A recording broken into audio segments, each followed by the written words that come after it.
Hello and welcome to another video from Midas Touch Toys, Games and Collectibles. And today we are looking at the 1976 release by Mego from their Star Trek series of action figures and toys. And this particular item we are looking at today is of the Super Phaser 2 target game, which was basically a shooting game which shot out beams of light, and you had a target that you aimed for, and if you hit that target, your gun would make a booming noise or bleeping noise. Okay, so this is the box that it comes in. So it says here, Star Trek Super Phaser 2 target game, patent pending. You've got the Mego logo at the bottom right hand corner, and it says recommended for children over 5 years old. And at the very bottom you've got the copyright information from Mego. If I just drop the box down to the side, it says on the box, Star Trek Super Phaser 2 target game, item number 5122. It says the phaser gun is light sensitive and operates best when used indoors in subdued light. The gun will not function properly in bright sunlight. 1976, Paramount Pictures Corporation.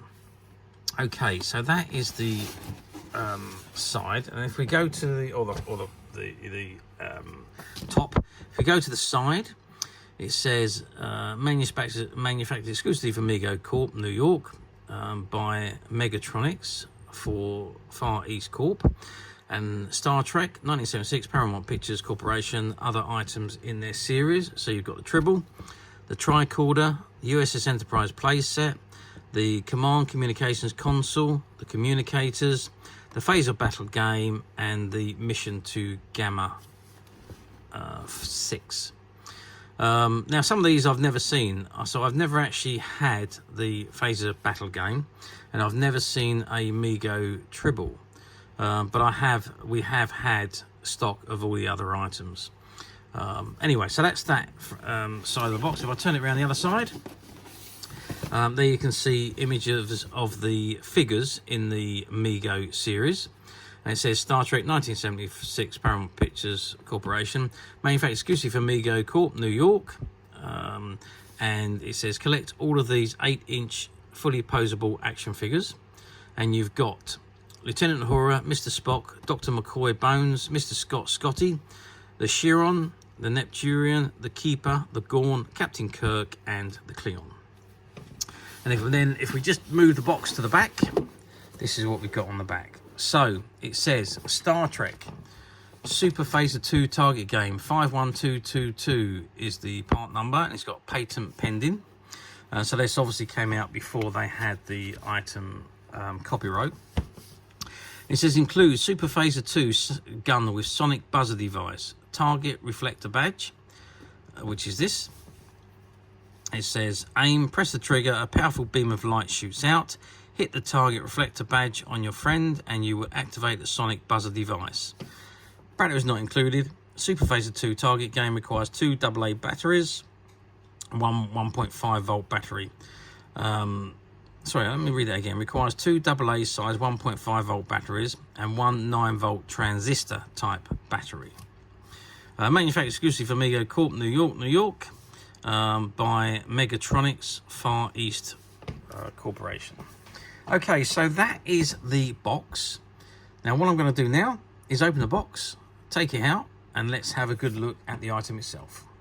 Okay, so I've removed the item from the box, and this is how it comes. So we've got this on the top of the polystyrene, which is the Klingon bird of prey with the reflector. Now if I just lift the lid off of the box, we're upside down on the box, but let's take the phaser out and just remove that packaging out of the way. And there, this is what we have. So we have the light phaser, which looks like a phaser, a little bit more stocky than the phaser that they use on the TV series. It is all plastic. It has got the beam adjuster, which does turn. and you've got the power section divider. Well, that doesn't move, so that's just there for show. And you've got the type 2 phaser, which, you know, in the series that lifts off and acts as a single phaser with a power wheel there, and you would just press the top button to fire the phaser. This particular one has got the trigger at the bottom, and I'm not sure where the battery. Oh yes, so to put the batteries in, you literally pull that section down and put the batteries in the top there, lock it into position, and then you can fire the phaser. And there we have the target and the reflectable or the reflector. Now, size wise, so the target measures at the widest point 21 centimeters or 20 centimeters or so, or 20, maybe 20 and a half centimeters at the edge to edge. That's the widest point. And width wise, we're looking at about maybe about 11 and a half centimeters again. And that has got a clip on the back of the target to clip onto your belt or onto your jumper, onto your jacket, wherever you decide to have your target to battle against your pals. Size of the phaser, well, we're looking at a length of widest point, we're looking at just a fraction under 20 centimeters. Height wise, from the tip of the power button to the bottom of the handle, we're looking at about 15 and a half centimeters. And width wise, at the widest point, which is right across the middle, we're looking at 6 centimeters. So that gives you an idea of the phaser itself. Like I say, it's a little bit bulkier than you would expect to see on Star Trek, but it's still a practically designed phaser. Now, I just put batteries into this, and I'm just going to lift the section off to see. So you've got the 2 batteries there, which is for the buzzer, and the square battery, which is for the light. And they just slot in, and then the top section just slides back up. There is a bulb underneath there. You can unscrew the section of the front and replace a bulb if necessary. Okay, so shall we see if this actually works? Now, I've just put batteries in it. I haven't tried it. I'm just about to, so... Oh yes, it definitely works. So, if I do it onto my hand, it doesn't beep. As soon as it hits a reflective surface, so it was hitting my ring, and the sound is reflecting back. If I just do it, it's reflecting off the actual reflector there. So each time you hit a surface, you are reflecting. Now, yeah, I'm getting a reflection off the back of the booth as well. So it's just into my hand. There's no reflection there, so there's no beeping. As soon as I hit a reflective surface and the beam hits back into here, it picks up the flashback on there, it will beep. So that's how the game works, and so it does go to show that this game is in perfect working condition. So if you're running around and this is on your back or on your belt or wherever, you're going to have to hit the target and hit it right so that the beam reflects back into the sensor, which is just below the light here, to make the buzzer go like that. If you don't, well, you're going to get no sound. If I'm trying to cut my hand, I've got too many reflectable items on me, unfortunately. It's picking up my watch, picking up my ring. Maybe I'm too close to my hand. But anyway, that's how it works. I'm just gonna, yeah, see, I'm trying it outside of the booth, pressing the button, and it's not reflecting back until I actually reflect it back into the booth. So you do need to have a reflection for it to pick up. So there we go. It is fully functioning, full working condition, and a very nice game to play. And you just look the part holding this phaser.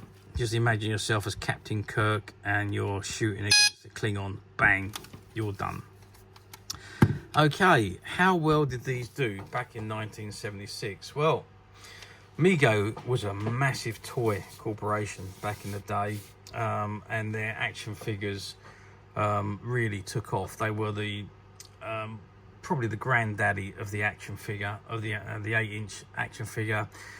Full articulation, fabric clothing, they were the best. And then they added on to their lines the other toys that we saw on the side of the box, like the tricorder, the bridge play set, the communicators, the command console, and so on. And of course this target game. So yeah, I mean, they've done tremendously well back in the day. Mego sold so much product.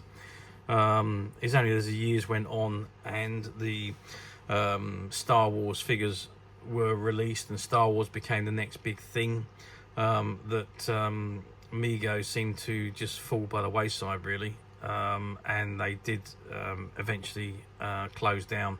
However, good news is that they've reopened and they are producing figures again. But anyway, that's another story. I've digressed again. So this particular phaser, I think it done very well back in the 1970s. It wasn't on the original run of Star Trek, but it was when Star Trek was syndicated and all the reruns were being shown, both in the US and in the UK. And this was a very popular item from what I can see. I don't know how many were produced or what quantities were produced, but I've had a few of these in the past and they've all been great fun. They haven't always been working, but even just as display pieces, they do look very good. But we're fortunate with this one because it is in full working condition. So difficult to find in this condition, and getting harder and harder in actual fact. I can remember, 20 years ago, when we had the shop, we had quite a few of these sitting on the shelf. We did manage to find a lot back in the day that the people no longer wanted. But once they went, trying to replace them again, it's just got harder and harder and harder. But as usual, we at Midas Touch have managed to find a few in full working condition. And they are available to purchase on the Midas Touch website, which you can get to quite simply by clicking the link below. It'll take you straight to the website where you'll be able to find this and many other vintage Star Trek items and many other vintage toys, games and collectibles. Come to that. There's over 10,000 products currently available on the website for you to view and purchase at your leisure. And also don't forget to hit the subscribe button, because we are uploading videos for every new item that goes into the website. There will be something for everybody, and I'm absolutely positive you're not going to want to miss this, because we literally have thousands and thousands of new products which we are shooting videos for and uploading on a daily basis.